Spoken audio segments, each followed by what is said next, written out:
Hey everyone, we're here with Bobby from 16, the band. You guys should check them out. They've been around for 33-ish years and have a new album out, Guides for the Misguided, which is a phenomenal piece of like sludge fucking madness. Honestly, mixed with some great like rock and roll in there. I fucking love it.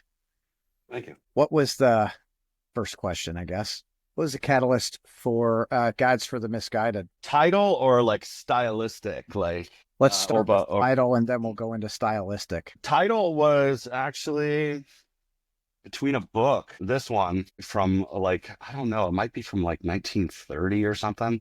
I had a list of titles and song titles and lyrics and all that stuff, and I had that, and I didn't know that book even existed. And then I found the book in a used bookstore in San Francisco, just bought it, and then I investigated the book. And then just serendipity, the book is actually really cool, written by like a district attorney who tried to write a almost philosophical book on why the more religious someone is, the more apt they are to criminal behavior, and that his murderers were all very religious. And then that kind of got me on the atheist manifesto of it all, which was, so it just kind of built from there, like just serendipity, like something totally random, and then into a bunch of the subject matter of the songs as well. It wasn't a conscious thing. Like I'm just gonna, like I said, I'm not gonna write this atheist manifesto or anything, but that's kind of how I feel what happened. For the most part, every song has a religious tint to it, So that's kind of vocally or not like thematically in words. That's what transpired. That's how we got there. Hell yeah. What a like cool thing to like, oh, look at this book. What a cool name. And then actually go, holy shit, this is a cool fucking book, you know? Yeah, I think it rings true too, because it's like just everyone's hoping for an afterlife while they fucking ignore the life at hand. And that's almost like how greedy are people. You think we have eternal life? Like get the fuck out of here. No, we got this life and that's it. So, use wisely. So Well, that's all we know, right? Like, yeah, and I think a lot of people, I at least try to instill in my kids, like, you can think about tomorrow, but really try to be present today because this is what fucking matters. true. But I think with the religious context, it's like this, let's build a thing for an afterlife that may or may not exist. And then putting your whole life's emphasis on that while you miss your actual life. I'm all for Well, planning tomorrow for tomorrow. God damn, it's a lot easier when you do. But yeah, I well, feel yeah, you. but and you can't even if there is, like this heaven or hell or whatever's next, you can't be a shithead today and think, through your life now, be an asshole to everyone and a piece of shit and go, I'll just say I'm sorry and everything will be good. I think that's in the rules. I think you can actually, but if you think there's no divine justice in the universe, you're probably right. I don't know. We might all just be animals on that, random parasites. Who knows? Yeah. Yeah, Rock floating through whatever space we're in or whatever, what have you, for yeah. sure. So that was kind of the impetus for the vocal themes and the lyrical themes. Musically, I just feel like we're kind of doing what we do, for despite being an older band or a band that's been around a long time, we actually do kind of practice a lot and jam. And this is like, I've chosen my path, like this. I don't have any other hobbies. I don't do shit, play guitar and try to write songs and scream into microphones. And that's just like, that's it. So I think that the sound evolution and the kind of rock influences too, it's just like all the shit we love, like if we're together a lot and turning each other on to music, I'd say classic rock is half of our discussions, from fucking Deep Purple, Talking Heads, just fucking you can go really weird into 70s rock and like Sir Lord Baltimore. There's just music is a never ending well. And I think that kind of just crept in our 50% focus and agreement on certain classic rock just kind of crept in to what we do. It's cool that that happened, because there are times where you're like, oh, I don't know what's going on. This is fucking great. And then other times you're like, that riff, it fits, but it's like, it gives you the good, like, rock and roll fucking feel, like, oh man, I want to see this at a show and just like get down. Yeah, I think just, like for one, like it's a band. It's not a cure for cancer. It's supposed to be fun. And if it's familiar and sort of original, then I think we got a winning formula for a lot of things, like familiarity or an interpretation, more dirt on the grave of rock and roll. So, Yeah. but we're like serious music nerds. So I think that kind of shown through on the record itself. Yeah. Yeah, I would say so. Like it's again, right? It's that mix of stuff. Um, Desperation Angel. What is? I was just listening to it. I'm like, God, it's such a good fucking song. Like, Thank damn you. it. Is there a song for you that like stands out more than another? I mean, even though we've been doing this a long time, like I've only been singing for 3 records. So I have like plenty of wood to chop, so to speak. And that's kind of lucky for longevity. So I still have plenty to learn about singing and playing. That song, I think we were listening to tons of like Devo, and wanted a quick, like, of course, it's like, it's tuned to A, it's down picking, it is what it is. But we called it the Devo song forever. When you're in a band, it's like, here's our Devo song, here's our Motorhead song, here's this song, like before they had names. And that was our like Devo kind of song. Like I think listening to the album Freedom of Choice really influenced that as far as like the pace and maybe the way the vocals are delivered. So it was a harken back to Devo Freedom of Choice, through the filter that is us tuned to you know, fairly more aggressive, I guess, than a new wave would be. But that's kind of what influenced it for sure. Well, you've got, it's cool. You've got to be influenced by shit and like do it your way. Like I'm just not one of those people that reinvents the wheel. I love familiarity. I like, I don't know how many retro bands there can be, but some of them are so good. But they're offering nothing new to the equation except the songs are new, but stylistically, and I'm not hung up on that total innovation, blank canvas, and super artiness of it all. I like a lot of that stuff, but man, sometimes you just want to rock out. I don't want to avant-garde all the time. Well, and that's, I think there's a place for everything, right? Of course, of You course. know, obviously there's a place for AC/DC who released the same album for 50 years, Don't they and don't they say you release the same album? He says, no, I'm trying to release the same song. oh, Like, yeah, no, I'm totally down with that. But also the nuance of AC/DC, like you can't do that. Like they do what they do is perfect. Like anyone who really knows music will admit that about AC/DC. Like, yes, it's repetitive, but slightly innovative on every time. But it's like uh, black belt level of execution on exactly what they do. yeah. Like, and black belt chemistry. So I fucking love that shit. So I could write the same song over and over again too. In fact, I have a lot. Yes. Yeah, there's a lot of them. There's a lot of them. They're all fairly simple, and I don't get or similar. And I stopped giving a shit a long time ago, man. Yeah. Like, let's just new. So I think at the end of the day for a band, that the best way for a band to go about it is what works for the band, play music that makes you happy, not, not what, oh, what's so and so going to think or what's our fans going to think. No, just fucking play what you want and enjoy what you want. It helps the longevity of the project. I think when other motivations are involved, that the fans see right through it eventually. So I think there's an understanding of sincerity in the music, at least there is with me. It's kind of like the dichotomy. Like if you do it for, I think it's a Lydia Lunch quote. Like I'm into making art and commerce.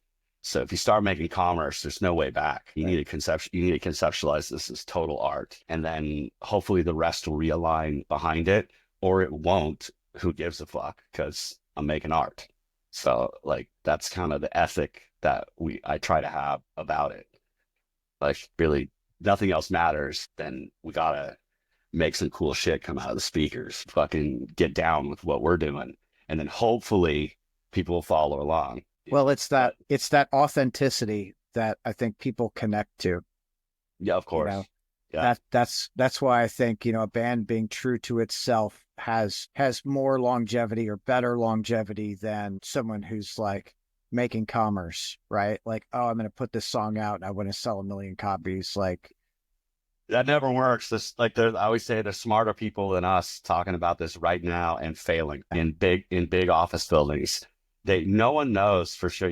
They have a pretty good idea what they can push with their media machines, but sometimes, man, like the stars align for something stylistically that you think is going to be huge, and it just falls flat on its face for whatever reason.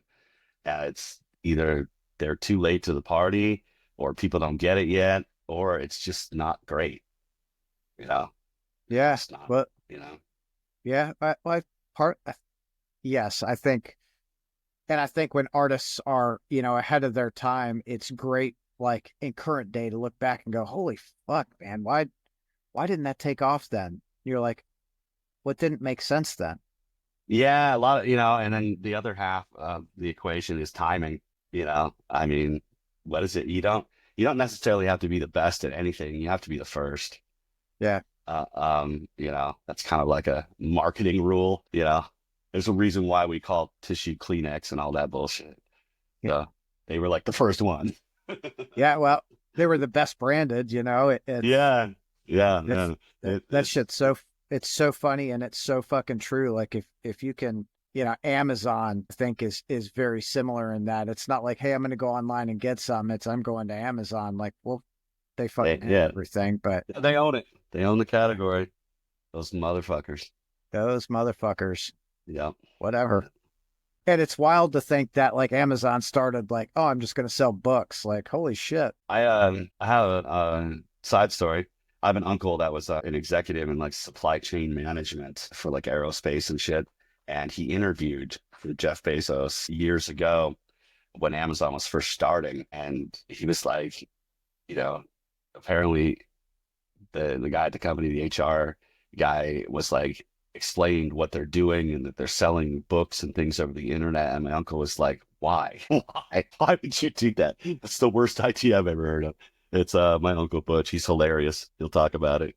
I think life still turned out pretty good for him in retirement. But yeah, he was like, I didn't get what the hell those guys were talking about. But I don't think a So lot of people did. I mean, even I think Bezos says like when he decided he was going to do that, his boss is like, yeah, I think it's a fucking terrible idea. Like, why would you do that?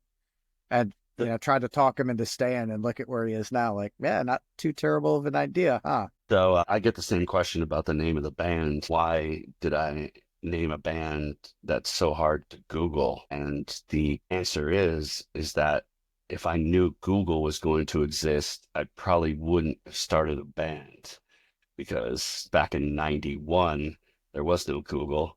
Like why'd you make a band name so hard to Google? And it's like, it looked better in the pages of Maximum Rock and Roll than it does on Google. So that was the only plan we had. But yeah, I definitely wouldn't have started a band if I knew Google was coming. I would have done something else. Oh, yeah, I had to try to find the guys who were fucking designing Google and get in on the ground floor of that shit. You know, Yeah.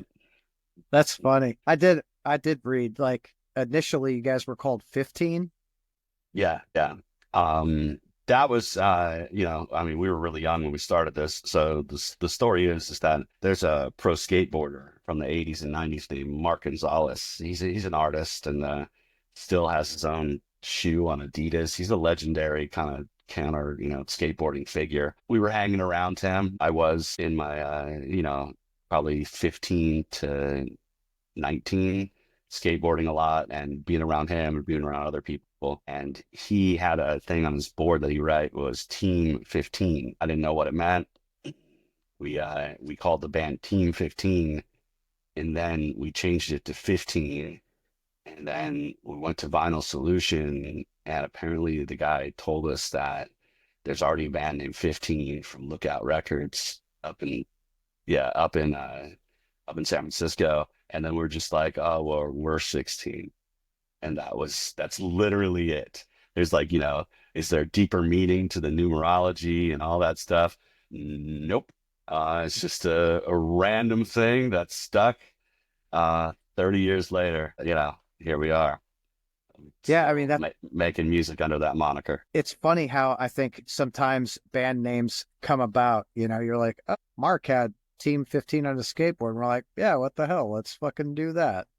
You know? Yeah, I mean, he was someone we obviously looked up to as kids. Um, he's a crazy, awesome person. Yeah, and even with the title of the album, I guess I'm kind of really into this randomness of letting the things arise and not setting out with a preconceived notion and just kind of letting, the cut and paste of it all, just Yeah. kind of letting ideas bubble up that way. It's organic, it's authentic. I feel like it's all of the things that the world needs because we try so hard to plan everything and be strategic with everything. Can we just kind of roll and see what happens?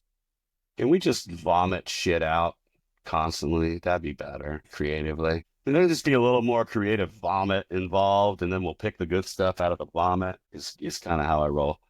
Hell yeah, jam Yeah, session. Well, that yeah, sucks. Oh, exactly. that's Yeah, good. yeah, exactly. Yeah.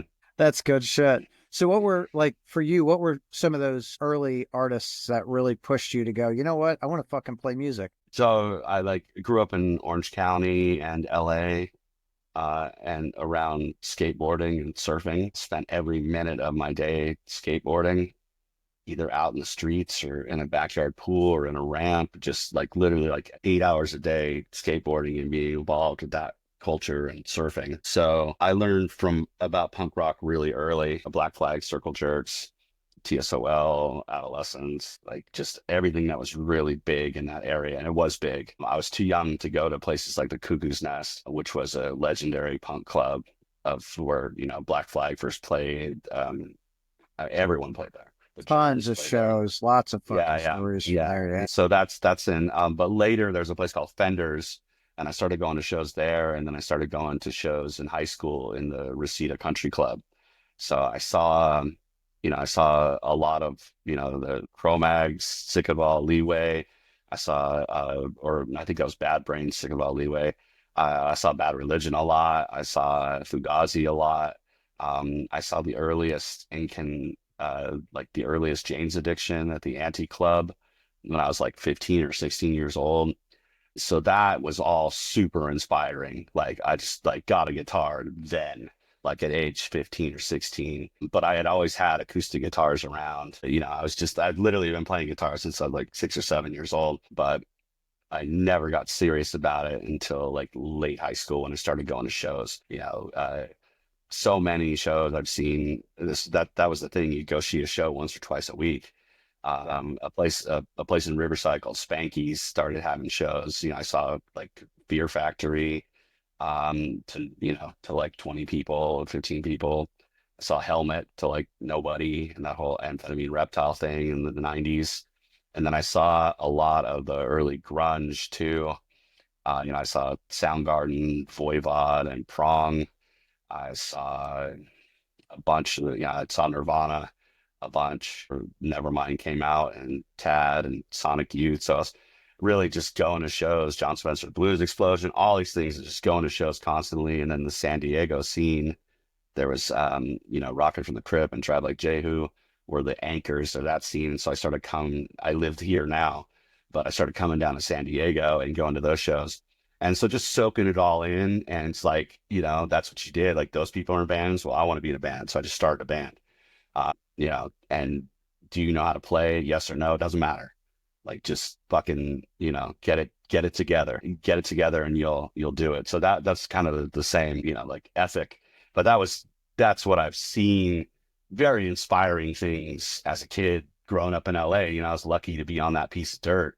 I mean, I saw Guns N' Roses open up for the Cult. I saw, a bunch of really good shit. Danzig a bunch of times, so, I've always been hanging out with the rockers and punkers, I guess, my whole life. And I've made my choice, I guess, like I say, but Well, that's like just into that subculture constantly, what a constantly. wild fucking mix too. Punk and Yeah. grunge and rock and like, Yeah. I see. I don't know if you've heard, Red Cross was a big band for me when I was like, maybe like 16 years old. As soon as I got a license, I started seeing Red Cross in this band called Celebrity Skin, which had a member of the Dwarves in it. Not the Dwarves, a member of the Germs. Um, but just being around LA and working part-time jobs and just going to school or not going to school and skateboarding, and then like pre-riots and post-riots, LA is oh yeah. a way different place. But I've been entrenched in music probably my whole life, like that, like at Yeah, I that mean level, that's like at that level. Uh, you know, I still do it today.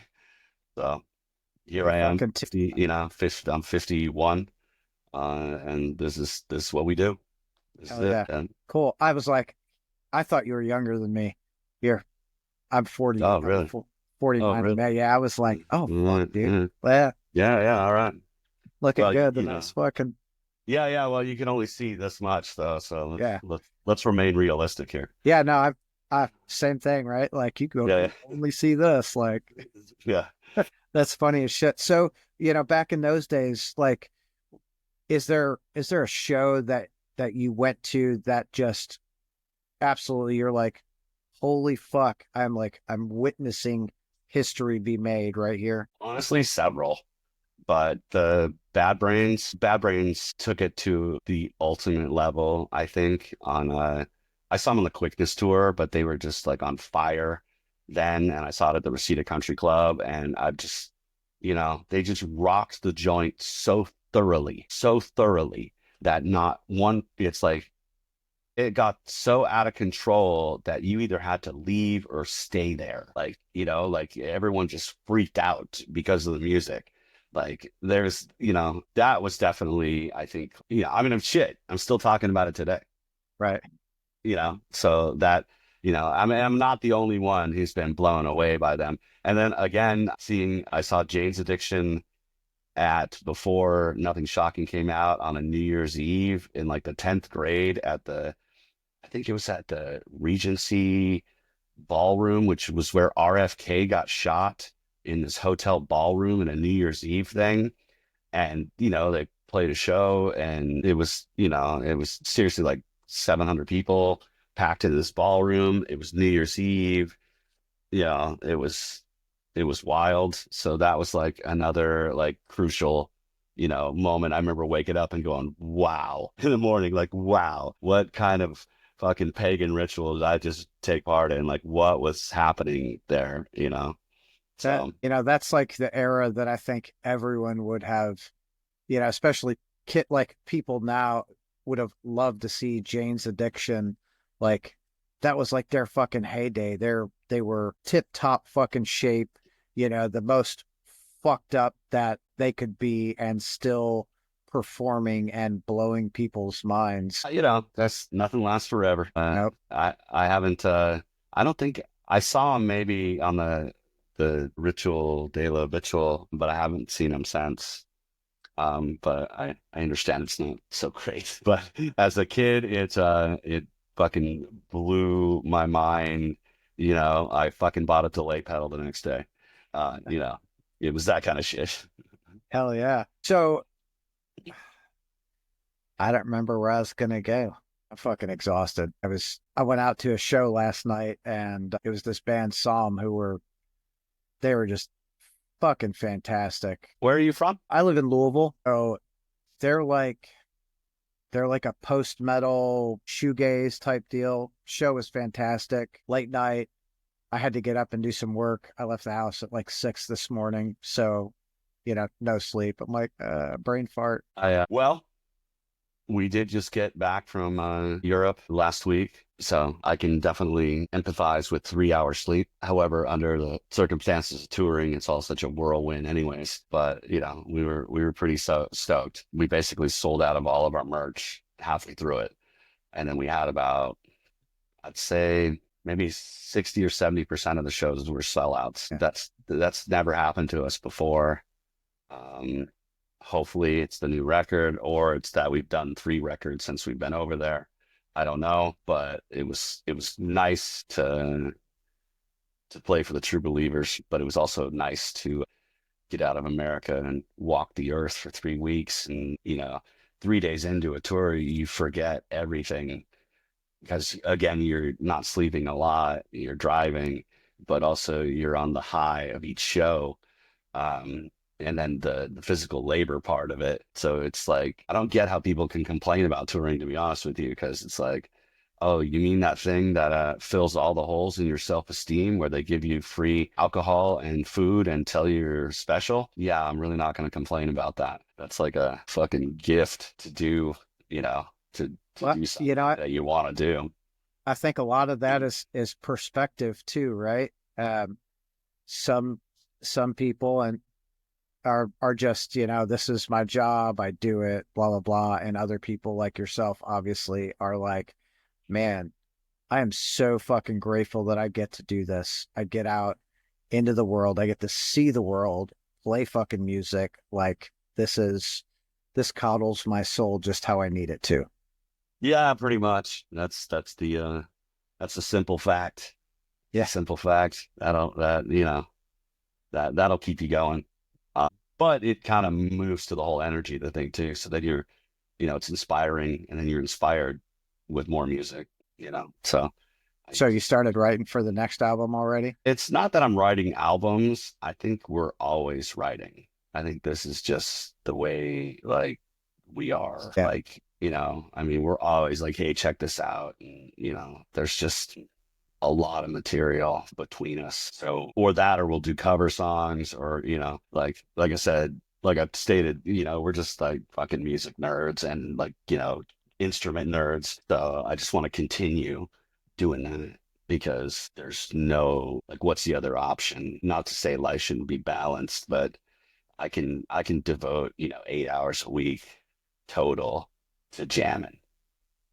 I got that time in my schedule, Oh yeah.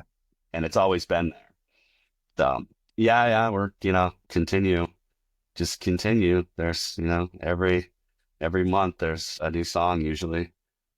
And that's kind of, good or bad. And there might be 2 or 3 in a month sometimes. That's a lot of, I mean, that's a lot of writing, but it's cool that you guys are that creative, and just, yeah, we get together and out comes a fucking song essentially. Pretty much, like and there's something to be said for chemistry there, but I think that's just how we've always done it. So Yeah. yeah, I'm into it. Hell yeah. That's fucking cool. I'm here for it.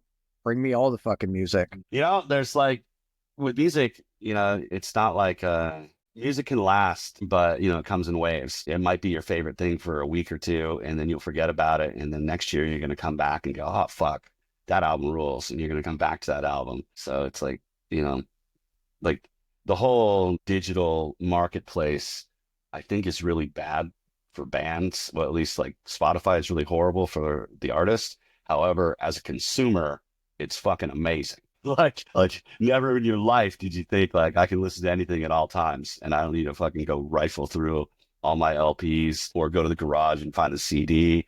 Or bring a book of CDs in my car with me. Or Yeah, I mean, yeah. not to shit on physical media because that's what keeps me and everybody else afloat. The fact that I can just explore, I mean, music is unexhaustible well.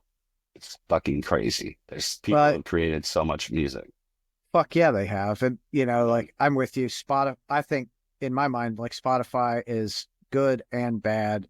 It's obviously doesn't pay the artist what the artist should get paid. It's very different from, what the radio, what each radio play pays the band. And I would love to see, the band make more money off of that shit. But if we look at it like, we grew up around the same time. Back in the 80s and 90s, there was a lot of tape trading going on. You're out there dubbing tapes and ripping CDs and sending them to your friends. Here's 20 fucking bands that I think you'll like. And you're like, shit.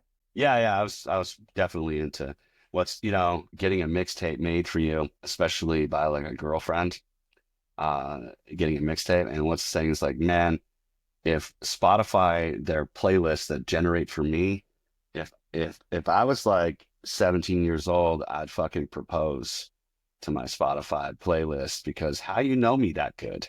Right. You son of a bitch, you Yeah. motherfucking computer. Like how you know I like that song? Fuck. Yeah, it's fucking Yeah. like maybe that's just the old dude in me being blown away by it still. Now I am too, because you Yeah. fucking you listen to an artist and it, keeps going and something pops up and you're like, how the like this is so fucking good.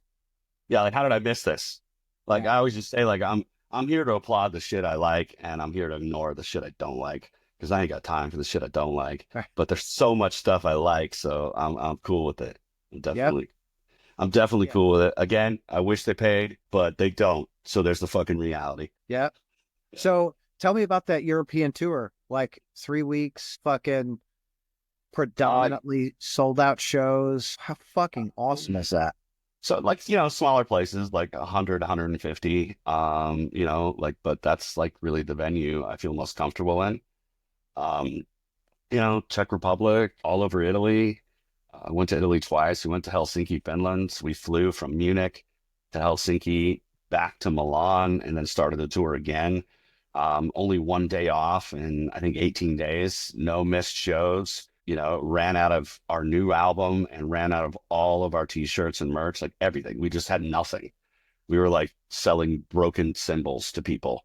Now, we got some more t-shirts when we went back to Italy at the end, but you just can't expect more than that. And you can definitely be filled with gratitude. And then a bunch of, like, magic experiences as tour, the randomness of tours, like, hey, today's only a 2 hour drive.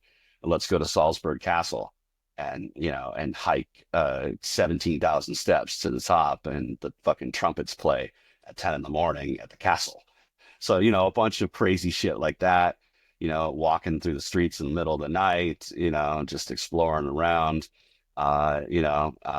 good food and, good drinks with good people, after the shows and before the shows and just generally, hanging out with some people we've known for a long time, for years, because we have been over there before.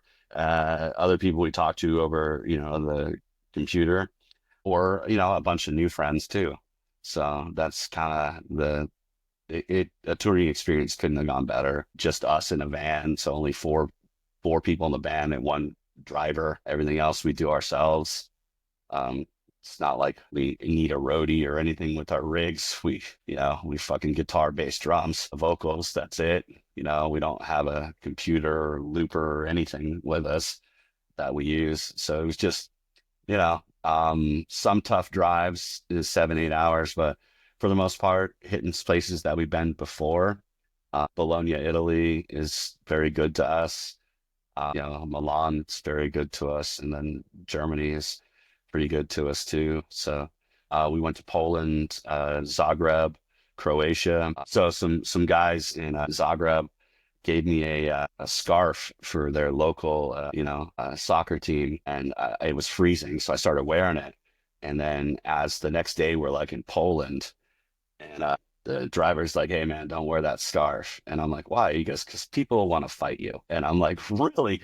And he's like, "Yeah, man. It's like how do it's like California street gangs, but it's soccer here. So you could wear that."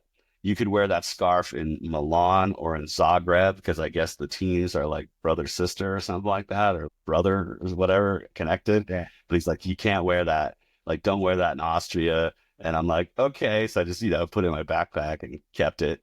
But yeah, pretty funny. I learned about the soccer hooliganism, but just a bunch of good beer and bunch of good shows and sweaty times and not didn't wash clothes the whole time, Yes. living like a true animal, Like you know. day 18, you're like, Jesus Christ, I could smell me in the next room. This is terrible. Those poor people who had to sit next to us on the flight home, those poor people. I feel I owe them, but so much sweat on your jeans, they look like tie-dyed, you know. Good shit. Yeah, they got Yeah, the white fucking things. You're like, oh, that's yeah, not good. Damn it. yeah. I need some electrolytes, I guess. Jeez, Right. because there they all are. You're like trying to fucking let's get the pant leg wet. I need some of that shit back in my life. I was at the end, I was just washing underwear and socks every night. I would just take a shower with my underwear and socks and then wring them out and then put them on the furnace and then wake up and I had the same underwear and socks, but at least they'd be kind of clean, from like a shampoo laundry. And that was it. But the rest, you just put on your same flannel and your same hoodie and you're like, this is so gross. Ugh.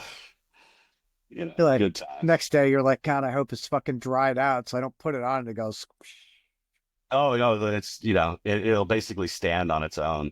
So when I got home here to California, that was literally the first thing I did. I was just like, okay, everything out of the suitcase in the garage, everything goes in the washer at hot, OxyClean, hot water, run it twice because God knows what I'm bringing back from Right. God knows where I've been sitting. So That's funny shit. So what city like over there was, I guess, your favorite on this run particularly, or had the most memorable experience? Rotterdam, Netherlands, we played on a boat, and it was sold out, and I think it held like 120 people, and it's just packed in this boat, like in a boat, the bottom of a boat. Like this thing is called V11, and it's in Rotterdam, and it's snowing outside, and just it's been a long time since we played in the Netherlands. I think we might have we played Roadburn once years ago, like 10 years ago, and then maybe 6 years before that we played there in the Netherlands. But this was really good. It was a room full of people screaming the lyrics at you. So that's you can't hope for more than that. Just standing room only. Like we could barely get play because there's people just so pressed up. And that was crazy. That was just a crazy experience. Those are some of my Cover. favorite fucking shows. You get in there and everyone's like, I can't even really turn. You can only see the band. Like, this is it. Yeah, yeah. And so, that was quite memorable and definitely, like a high point. And then, Yep. Gopingen, Germany is this little village in Germany, but we played this tiny place with no stage, just in the back of this bar, but they really packed this bar out. And again, just the sincerity and, everybody screaming your lyrics at you. We played some definitely memorable shows in Europe, but this time Rotterdam and then probably this place called the Freak Out Club in Bologna. Just good times. It's maybe the third time in our lives we played Bologna, but just fucking good times. The freak out club, you walk in there, it's like a sex dungeon. People are chained to the wall and shit. You Like, you'd think that. You'd think yeah, that, but nah, it's your average crusty punk club. okay, Yeah. whatever. Yeah, yeah. That's good shit. You got to go to Amsterdam for that shit, and that costs extra, I guess. So Yeah. Yeah. You want to be chained to the walls? yeah, Bucks. Oh shit. it's probably That's more than that. yeah, especially today. Jesus Christ. But how, like, I think that's really cool that you guys fucking had a bunch of packed places and got partway through the tour and sold everything out. Whew. Every tour is a gamble. I'm prepared to lose or win, but it's nice to have a small win like that and just get rid of everything that you printed and all of the boxes of records that we had that we lugged across the pond with us and just to get rid of them. I know everything's scalable and all that, but I'd rather play to 50 people and they all buy merch than 1,000 people where nobody buys shit. So I'd rather just keep doing that gig. It seems to be work better for everyone involved. They get a better show, you know, even if there's fucking 10 people and they all buy merch. I'm still, if they're enthusiastic and we're playing the songs they want to hear, then I'm down with it. Dude, I think at those smaller levels, they're some of my favorite shows. I love going to a sub 300 show where everyone is just enthralled with the band. Like, holy fuck, I can't believe, you guys were so good. Like last night, weren't a lot of people there, but everyone that was there was absolutely into every band that fucking played, and every band that had merch sold merch, which was like, that was awesome. I'm over going to the big shows, pay $20, $40 for parking, the whole $9 beer thing or $12 beer. And then the tickets is like a big show for me is like no more than if I'm going to like 500, that's the biggest show I will ever go to. I'm not about like maybe the House of Blues, which is what 900 people. That's as big as I'll go. I can't go to these things. My wife has drugged me to Coachella a couple times, and I am not a fan. It's not even that. Like the years that I went, I saw Mastodon one year. I saw Turbo Negro. I saw Superchunk. I saw the Killers. I thought were great. It was just like, man, I just fucking just the whole inconvenience of it all. Well, The and um, those big shows, like I go to Louder Than Life almost every year. It's 5 minutes from my house, so I'm like, I'm gonna go. It cost me a lot of fucking money to, buy the tickets, but I can ride my fucking bike there. I can walk. I yeah, don't have to worry about parking or any of that shit. And I don't drink, so I'm not worried about, beers or buck pop or whatever. I get a water bottle and I'm rocking and rolling. But the experience is so different at that level than it is, at the smaller shows. I mean, the intimacy at those smaller shows, you cannot beat that. Oh, I think people are finding out too. I think people are kind of burning out on the arena experience. You know, for one, I just don't think it carries the same weight sound wise. Those big arena shows just never sound very good at all. I don't know what it is, but maybe it's the outside. I saw a band. I saw Jesus and Mary Chain at the and Psychedelic Furs recently at this thing in San Diego called the Shell, which is looks like the Hollywood Bowl. Like it looks crazy. It's this big shell. And it was great. It was like an adult experience, like sit down at tables and shit, So, but it sounded great. But all the other like kind of metal shows I've been to that are big and outdoor, I'm always like, this would be so much better at like 500 place. oh yeah. Yeah, Yeah. I saw. We just went to see Mastodon in December up by Chicago, and I don't know that it was really advertised. Like, I had a buddy that Yeah. was like, "Hey, I just found out about the show just a couple weeks before. You want to go?" I'm like, "Fuck yeah!" So I'm thinking, like, the venue is probably 3 or 4 thousand people total. We go in there. I don't think there was 600 people there. Oh, that sucks. But they're It was bigger than fucking great for the fans, dude. I know. I know. They're a fucking amazing band. I don't think I've ever seen Mastodon. You just It's said you funny. saw him. Oh, I've seen Mastodon at Coachella. It's funny though, this band played with Mastodon a bunch of times in the early 2000s, but I wasn't in the band. Fuck. So the other guys who were in the band at the time actually know Brent and those guys. I've met Bill a couple times. But yeah, that's pretty funny. I wasn't even in the band. They played with like Mastodon in Texas and a few other places. So Yeah. And you're right. Those like they've really honed their fucking craft like as performers. To see them live is fucking great, and they throw the that shit going on in the back. You're like, man, if I was tripping, this would be fucking great. oh, they're top of the food chain metal. They're like Yeah. legendary. I really like that album, The Hunter. That's like one of my most favorite of the recent albums. Well, past 10 years. Yeah. I'm trying to think. Like, I know what album you're talking about. I'm like, what fucking, I don't even know what album would be my favorite because I think I could put, especially like I didn't become a fan until probably say the last 15 years. So I didn't see him like in Leviathan era or anything like that.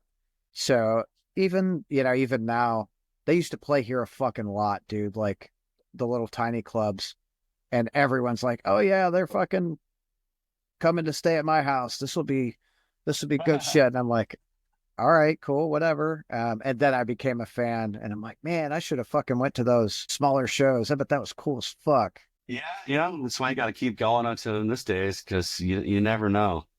Plus, sometimes you see bands that unfortunately never go anywhere but still blow your mind. Yeah, I think a lot of really good bands break up because they just either never had any success or they just didn't like what they did. But there's a lot of really talented people out there, at least in this city. Sometimes I see bands and I'm like, and then like 2 months later they break up. That was a great band. He probably could have been something. They just stuck around a couple of years. I sometimes I think going into there's not like a realistic expectation with the band either. They have there are some bands out there that are like, man, this is our last fucking shot. We're gonna give it everything we can to like do something with it. And like 6 months in, they're like, yeah, we didn't do what we thought we would. Like, fuck this, we're out. It's like, dude, I don't know. Life is life again. They're not conceptualizing it as art, and life is full of expectation management. And the best, what do they tell you? And the 12 steps is, you'll have if you don't have any expectations, you're all set. I'm not a sober guy, but I appreciate a lot of the philosophical intent and a lot of the wisdom. yeah, I mean, you're absolutely right. It's all expectation management, Yeah, like all of life. it is. If you Yeah. never have any expectations, you're never going to be disappointed. Yeah, yeah, yeah. So, of Jet. Okay, Bobby, thank you. I greatly course, man. appreciate you taking Of time course. out to hang out and chat with me. I think that I ordered guides for the Misguided vinyl, but I don't recall. So if I haven't, I will. I fucking love the album. Thank Absolutely you. love the album. Thank you so much. Order it. We need everyone. Every single one counts. Fuck yeah, it does. Every Fuck yeah. single one counts in the physical space. So I think there was a package deal with a shirt too from Relapse, but order from Relapse. They're way more reliable than we are. And there's no cat hair on their merch. There's cat hair on. If you buy a shirt from me, there's generally cat hair on it. Yeah, Exactly. Look at I that don't mind. tuxedo cat. Sophia, she's my little like, oh, you're talking to people. I'm gonna hang out right here. Like, okay. Yeah. Awesome. Dude, So, go and have a great day. all right, man. Thank you. Thanks. See ya.